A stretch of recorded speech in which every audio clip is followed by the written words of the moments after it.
I'm Linda and welcome to today's session. I'm a mental health mama. I've raised 3 kids with mental health challenges and overcome them myself.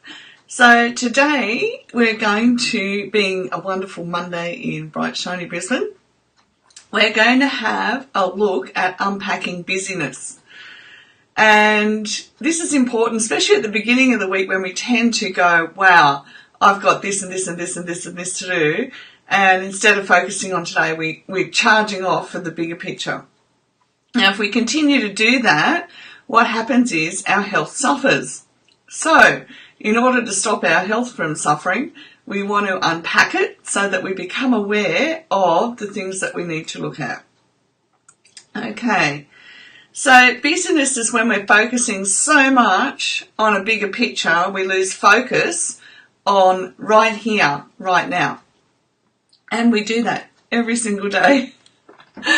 And that's okay, but we've got to learn to stop so that we don't become unwell because we're missing what's happening here and now. We're missing what's happening for us physically, mentally, emotionally, and we get run down is the bottom line. And as mums, we know the last thing that can happen is us getting run down. So we don't want our health to suffer anymore, all right? I am absolutely a living example of this. I've been push for weeks to get so many facets of my business set up that this morning I woke up and my brain just went, yeah, no, you're not getting up and going to gym, which is what I wanted to do, okay? And I literally just fell asleep again because my brain was so exhausted, like beyond exhausted, and it's totally my fault, okay? I take full responsibility that I have been going at it for weeks and not focusing on right here, right now.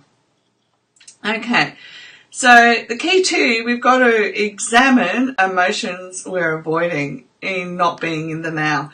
And it's much deeper than just anything on the surface. So we've got to take time out, okay, to sit down and go, what am I avoiding examining?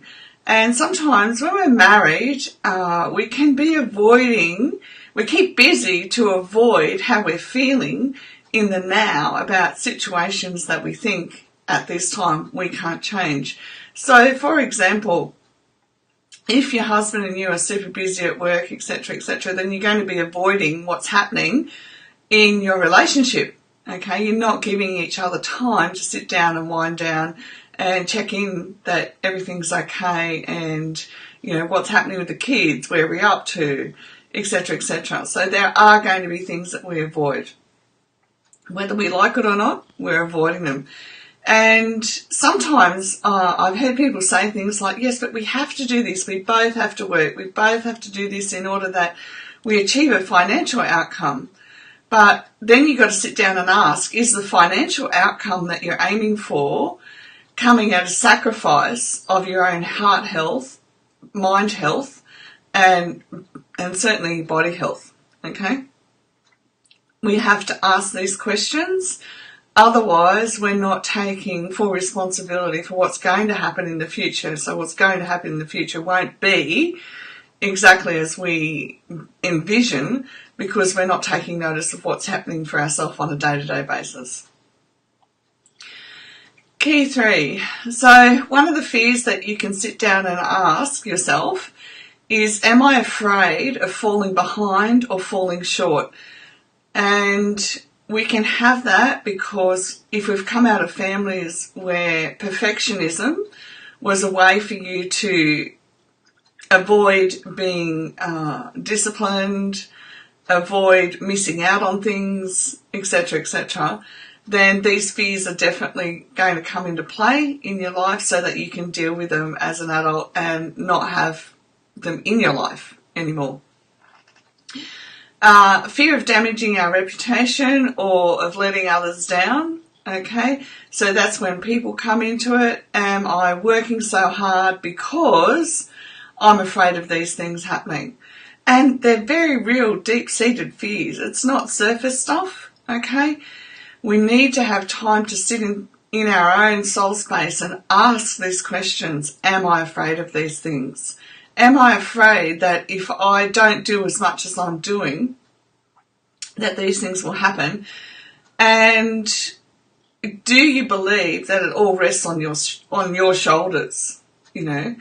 And it can't all rest on your shoulders, because then you're putting so much stress and pressure on yourself that you are going to become unwell.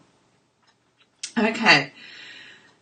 Another good question to ask: whose expectations are we trying to live up to? So were there other people in your life that you're trying to live up to? Are there mentors that you're trying to live up to their expectations? Expectations we've covered before, and we can't do expectations and expect to be healthy. Okay, it won't happen. Because their expectations create a false reality around us of what is. All right. Key 6, if you have a painful past, am I running to create something better in order to avoid feeling the pain? And we can do this without realising it. Part of our maturity as a soul is that we will have to face that pain, but because we're adults, we can allow the trauma up and we can come through it and be whole and healed, so that we don't keep doing things that aren't beneficial to our longer term picture as well. Key 7, what am I avoiding recognising within myself? Okay, you cannot carry the world on your shoulders. You can't do it as a mum, okay, and expect that everything will keep going. You will burn out, okay?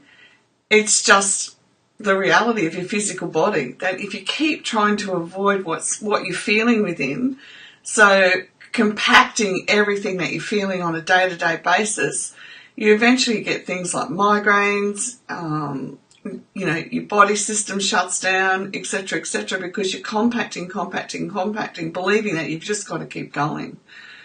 And we can't do that to our body, all right? Well, you can, but then you end up in bed sick, so it's best not to.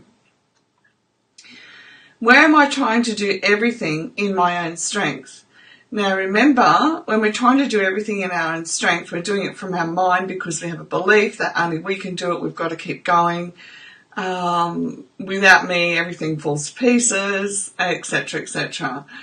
And it's all coming from our mind. We haven't involved our heart. We're not feeling inspired on a day-to-day basis that we can do life with so much more than just our own strength, okay? So you will have a strong mind, but in your heart's suffering, all right? Because you're not recognising that you don't feel inspired to do any of it. You're just ignoring it, avoiding it. No, it's got to be done. As mums, one of the best things we can do is involve our kids, whatever age they are, involve our kids in all the things that need to be done, because they're a reality that they need to be done, okay? All right, I hope this is helping you unpack your busyness and will allow you to sit down and address what keeps you so busy. I, for one, will be doing this today, and I'm aware of, from my own past, when I sat in that soul space, I became aware today that I've carried a belief, if I just do this and do it better, then all of what was happening to me wouldn't happen. And it's just not the truth, okay? So as we deal with a belief that comes up, we can set it aside and go, right, no, now I can focus on just what I can do today, and that is enough. All right. I wish you well, have a wonderful week, and try not to overdo it on the busyness, and get in touch with what's happening for you at a heart and soul level. Okay, I'll just remove this. And if you have any questions or comments, please pop them down below, and I will get back to you as soon as possible. If you feel that somebody else could benefit from this in helping them unpack why they're so busy all the time, please share. And remember, we need to cultivate our relationships around us as well. So take time out, go to the movies with a friend, go have a coffee, go on a shopping expedition, whatever it is that you need, go and sit by the water and just relax. Some people like to go and sit in nature. Relax, and when you relax, you'll be able to get to the core of what's happening for you. All right, blessings and dreams, and I will see you the same time tomorrow. Bye for now.